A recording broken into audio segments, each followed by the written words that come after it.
Hey, hello, welcome. This is Let's Talk About Myths, baby. And I am Liv, your host, and that woman who gets pretty heated about these things. I hope you all enjoyed last week's live episode from the Vancouver Fan Expo. I'm really happy with how it went, but also I somehow am only just getting over this cold and my voice is basically back to normal, but it still sounds like a little bit weird. So it was really helpful to have that to post for you guys. Somehow that's one of the first times having a cold has thrown me off, even though I've been doing these episodes at the last minute for the entire time I've had this podcast. I've been lucky, I guess. Anyway, we're back into the swing of things and therefore back to our friend Aeneas. A quick announcement though, I just thought I'd let you guys know that I've updated the tiers on my Patreon. Mostly I just added new tiers and made them named in a much more entertaining fashion, but there's some added little extras you can now access should you be in the position to donate a little bit more to the podcast. I'll also be releasing a full-length Patreon episode all about ancient Greek theater. I'm going to record it today. About the festival it was performed at, the theater itself, the stagecraft, and really any and everything about the entire concept of the theater in ancient Greece. It was originally going to be a quick mini episode, but it turns out I have so much to say. It's weird for me, I know. Anyway, you current patrons can look forward to that, or if you're considering signing up, check out my updated tiers. Now, where were we? Back with the Romans, or not yet Romans, I should say. With Aeneas and his men who've landed on the lands of Carthage, a Phoenician city that's become, or will become, far more powerful than Phoenicia itself. A city founded and run by a woman, by a queen, Dido. She's a badass. Where we last left Aeneas, he and another guy had been made invisible as they spied on the Carthaginians. But others from Aeneas's fleet had survived and arrived to speak with the queen, Dido, and they didn't yet know that Aeneas and the others had also survived. So after listening for a while, Aeneas took the opportunity to reveal himself in an incredibly dramatic and showy way, moments after everyone in the room had praised him. Everyone wants to see him alive, and suddenly, bam, there he is. This is episode 73. Not that damn horse again. The Aeneid, part 3. And so, in an instant, Aeneas and the other man, Achates, reveal themselves to the room full of Carthaginians and the other group of Trojans who had survived the storm and were longing to see this very Aeneas alive. "It's me," he yelled dramatically. "Aeneas, the one you've just been talking about. Here I am." Aeneas proceeds to really play up the tragedy that he believes has befallen him and the other Trojans. And I mean, sure, they've had a tough go, but he really plays it up. "We've survived the storm that brought us here," he begins. "We Trojans that have suffered such awful fates, catastrophes everywhere we've been. We poor Trojans with nothing left after how the Greeks left us to die in our homes. Oh, poor us." I mean, honestly, they did have a really hard go of it. I will give them that. The Trojans have had a tough one. The Greeks were really awful to them. There's just something about how victimized and complainy Aeneas is. "But you," he says finally to Dido, "you've offered to share your city. How wonderful, how generous of you." He continues his praises for, well, ever, honestly. It's over the top. But then, this is an ancient epic. So Aeneas goes on and on about Dido's generosity. "Who are your parents? Parents of one so generous?" he asks at a point. So you get the idea. But then he does finally pause his ramblings enough to give some handshakes and hugs to the men he's also discovered are alive and who've discovered that he, their general, their beloved Aeneas, is also alive. Meanwhile, though, Dido is standing there like, what the actual fuck? This dude just appeared, out of nowhere. She's being reasonable here and questioning how this happened, but then she finds herself falling right under his spell. "Oh, what hardships he's faced! How have you suffered so much?" she asks him. "What is it that's pursuing you to such a degree?" And then, in this translation, she asks Aeneas, quote, "What power has driven you to these barbarous shores?" Which is a weird choice in words, barbarous. Given this isn't Greek, it's a funny choice. It wouldn't be using the Greek word that just means foreign. It's actually Dido describing her people like that. I don't love it. But anyway, she asks that of Aeneas, the intention probably being simply to inquire how did they end up on these foreign shores. You are Aeneas, she confirms, the son of Anchises and Venus herself. Everyone has a habit of referring to Aeneas as goddess-born, but in this case Dido is specifically confirming that he is indeed this man, the son of Venus. Then she tells him about the time that a man came to her home in Sidon, back in Phoenicia, asking for help from her father. It was this man who told her and the others the story of the fall of Troy. He knew of you, she tells Aeneas.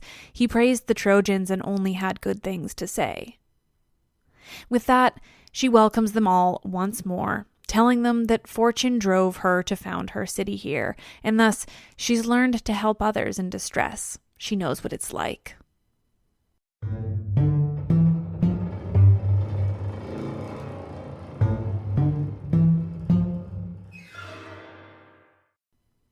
Dido and the Carthaginians prepare a feast in honor of Aeneas, and to the other Trojans on the beaches, they send an absolutely absurd number of animals for them to kill and eat.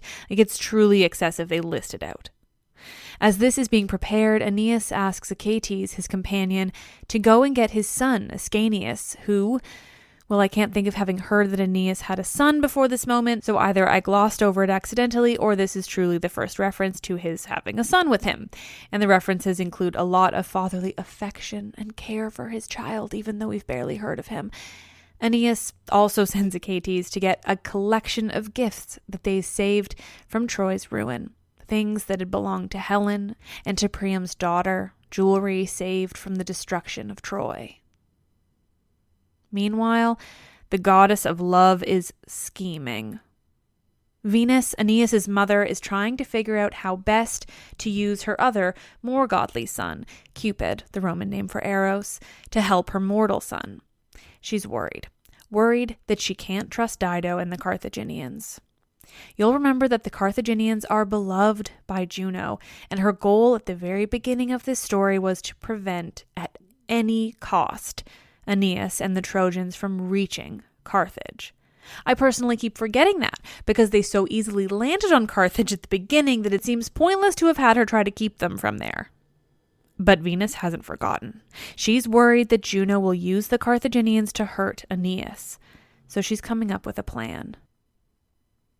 She will have Cupid disguise himself as Aeneas' son, Ascanius, who we've just been told exists, and together the gods of love will use godly skills to have Dido fall deeply, truly madly deeply in love with Aeneas, like magically in love, the deepest kind. Dido will be, quote, captive in her love for Aeneas. Here's what we'll do, she lays out to Cupid. Achates is on his way to get Aeneas' son, Ascanius, from the camp, but I'll go there first. Having Ascanius fall asleep, I'll carry him off to somewhere safe where he'll stay asleep as we continue our plan. You'll appear in his place, pretending to be Ascanius as he brings all the gifts from the fall of Troy to Carthage, where Aeneas surely intends to give them as gifts to the queen. When Dido, at the feast, after a few too many glasses of wine, gives you a big motherly hug, you'll, quote, breathe the secret fire of love into the queen and bewitch her with its poison. Venus's plan, while seemingly pretty innocuous, couldn't possibly sound more dramatic. She's causing Dido to fall in love with Aeneas, which is manipulative and not great, but you can really tell the implications in the language used to describe the way they'll cause her to fall in love. Talk of poison and captives. It seems it's not just love, but something a bit more sinister that they have in mind for Dido, who, I remind you, is definitely not one of the most tragic figures in mythology.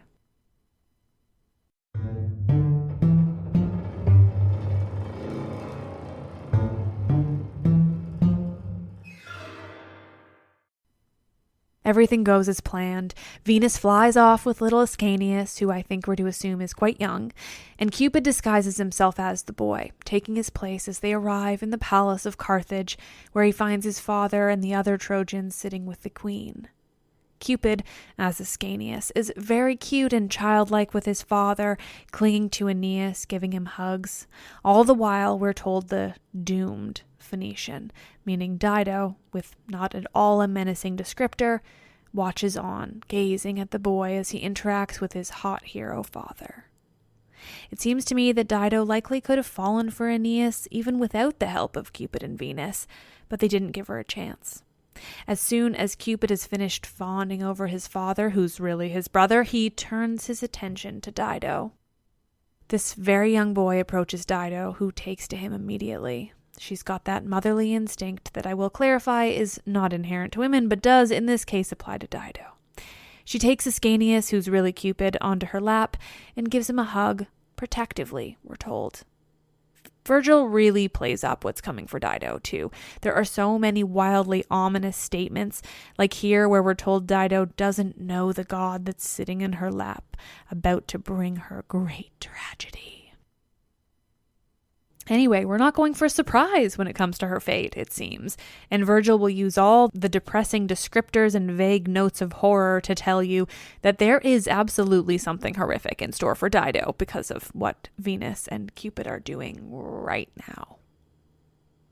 Cupid, while cuddled up on Dido's lap in the form of Aeneas' son, settles in to slowly erase from Dido's mind the love that she had for her late husband, Sichaeus, whose tragic death forced her from her home and who she still had great devotion to, and putting in its place a, quote, living passion in a heart and soul long unaccustomed to love. Truly could not make it sound more tragic, just could not. That night they all celebrate, drinking wine and telling stories of the Trojan War and all its players. Dido can't get enough. She's constantly asking to hear more of the men that fought there and their fates, who they were in life. But then she asks, just as one would expect in an epic that closely mirrors my main man Odysseus, or in this case his Roman name Ulysses, and his Odyssey, please tell me about what happened to your people and all the tragedies. Tell me about your wanderings, where you've been over these last 7 years.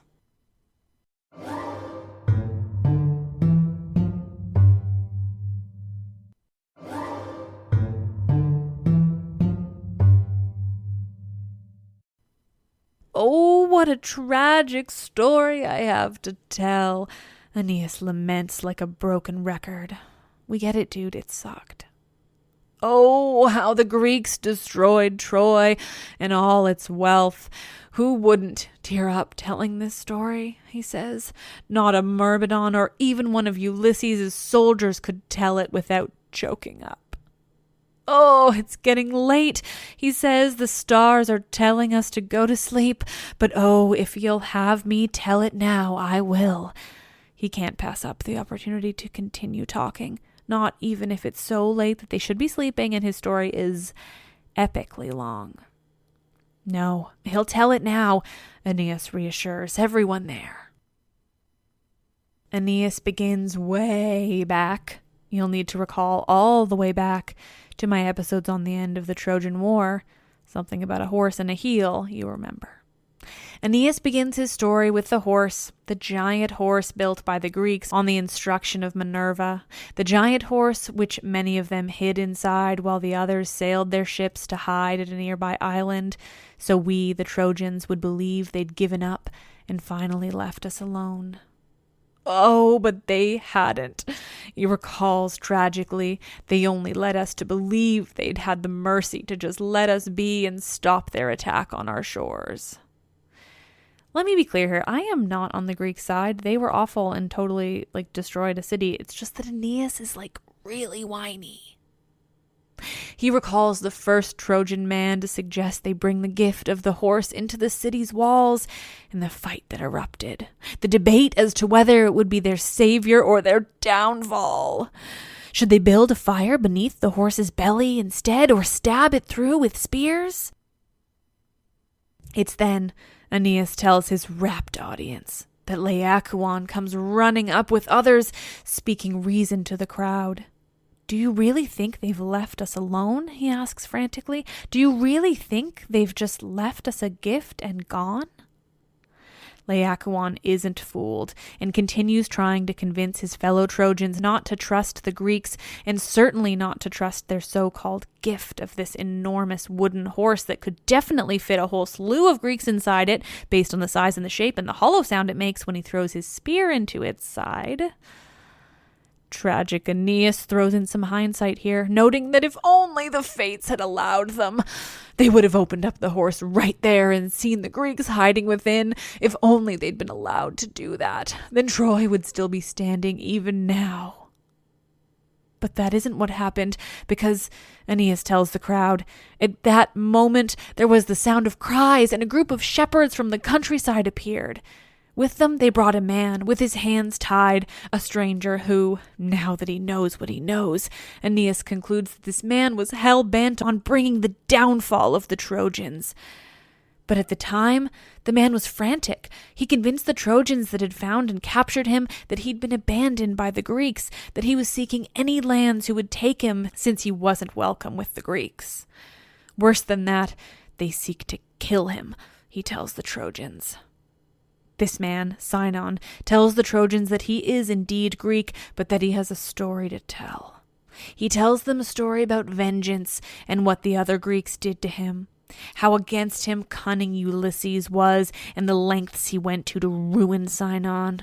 He ends his appeals by saying that, should the Trojans wish to kill him simply because he's Greek, he won't deny it. But if they did, Ulysses would be happy, and Menelaus and Agamemnon wouldn't shed a tear. He's saying all the right things to make the Trojans believe him, basically telling exactly the right story to lull them into a false sense of security. And it's working. The Trojans ask to hear more of this man's story.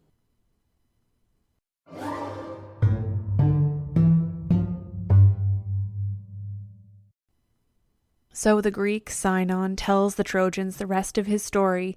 He tells them that the Greeks had been told by the oracle that, just as they'd done when they sailed to Troy in the first place, back at Aulis, just as they'd sacrificed Agamemnon's own daughter, Iphigenia, for good winds, they would have to sacrifice another person for the winds on their way home. Shock ripples through the group, and Sinon the Greek continues. He tells them that, ultimately, the seer with them agreed it was he who was to be silenced, though he does this, it's said, at the urging of Ulysses, who seems to be quite the main man villain in this story. And so, this man, Sinon, was to be sacrificed, and all was prepared and readied for it, but he stole away in the night and escaped the Greek sacrifice. Of course, with a story like this, the Trojans believe Sinon and spare his life. How could they not? He's so believable, and he's told a story so tragic and so horrific on the part of the Greeks. Surely he must be telling the truth. This is what Aeneas tells the audience, that they believed then. That's why they spared him. And that Priam, the king himself, came to speak with Sinon to give him some kindness and to ask, but seriously, what is up with this horse? Okay, he's a little more kingly and well-spoken than that, but the implication is there. Seriously, what is with this horse? What is it? Why is it here? Is it for the gods? Is it a war machine? Is it a gift? This launches Sinon into yet another story about how awful Ulysses is. He is this man's main target. It's getting to be a little bit much. My main man would never do all of this, but whatever. He tells the Trojans that nearing the end of the war, Ulysses and another man raided the temple of Minerva, just really fucked shit up, and destroyed shit and took the Palladium, a wooden statue that I'll talk about in another episode, from the temple into their own camp. And oh, what a wild mistake that was, which, like many things that are done in these stories, I mean, it seems like an obviously bad idea, and I'll admit, fine, Ulysses did actually do this part, but some of the other stuff doesn't seem like him. But still, there is some subterfuge happening here. Sinon tells the Greeks about these horrible actions of Ulysses and the wrath of the goddess, that it quickly became clear that she was fucking pissed. There was lightning, and it was crazy cinematic because apparently they could see her with her spear and shield and everything, and the image of her flashed with the lightning 3 times. Bam, Minerva, bam, bam. Oh, I'm so worked up there. Sinon tells the Greeks that this, quite rightly, scared the living fuck out of the Greeks. The seer with them, the same one that had had them sacrifice Sinon, tells the Greeks that this is a clear sign that they will never take Troy unless they return home first, and that they must take to the seas and head home. Sinon then tells the Trojans that was it. The Greeks have left, they've returned to their homes, and that they will return eventually to finally take Troy. But before they left, they built the horse in penance to the goddess as their big fat sorry for all the fucked up shit they did, so that, she wouldn't absolutely fucking decimate them on the way home, which she certainly would have done if they hadn't given her such an impressive I'm sorry note. But Sinon finishes, the thing about this horse that's been made for Minerva, well, because it's an effigy for the gods, if any harm at all is done to it, she would bring utter ruin on the Trojans. If, though, it were brought into the city walls of Troy, he says, then quite the opposite. The Trojans would be able to bring the fight to the Greeks, and it would be the Greeks facing the utter ruin.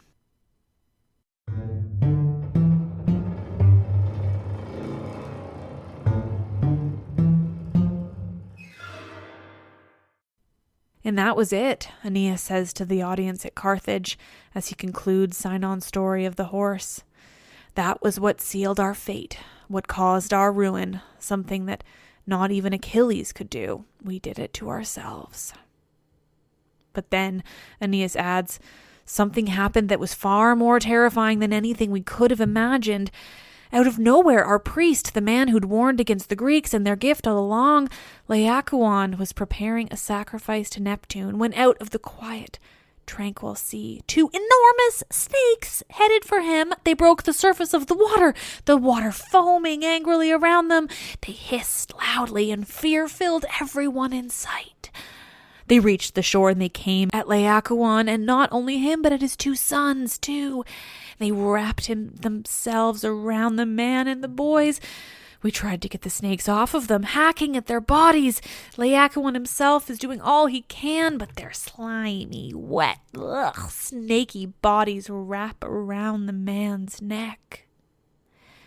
No matter what we did, we couldn't free them, and soon we knew there was no point. They were a bloody, horrific mess. The snakes, when they'd done their job, slithered off and into the temple of Neptune, where they coiled up, suddenly calm. This action of the serpents, once they'd killed LXXIII and his children, this turned the people against him. They believed that because the snakes went to rest in the temple, that LXXIII had deserved what had happened because of what he'd done to the horse when he'd stuck his spear in it. They believed that this was clear and obvious proof. The horse was meant for Minerva, and in order to make her happy, they must bring it inside the city, just as Sidon the Greek had told them. And so we did exactly that. We opened the walls of Troy, exposed to the inner sanctum of the city, to the world around it. Opened the walls so that for so long had prevented the Greeks from gaining any ground against us.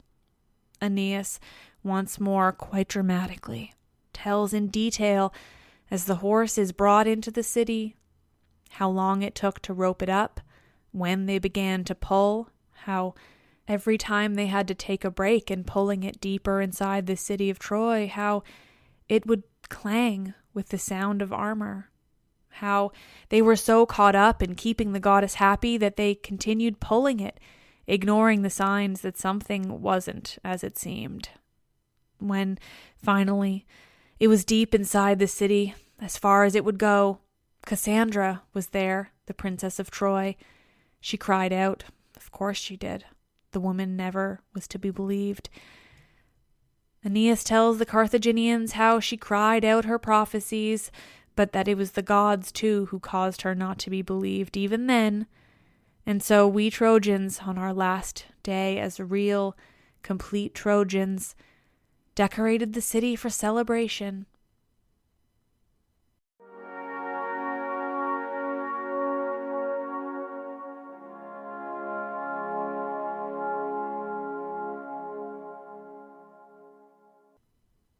So nerds, thank you all for listening.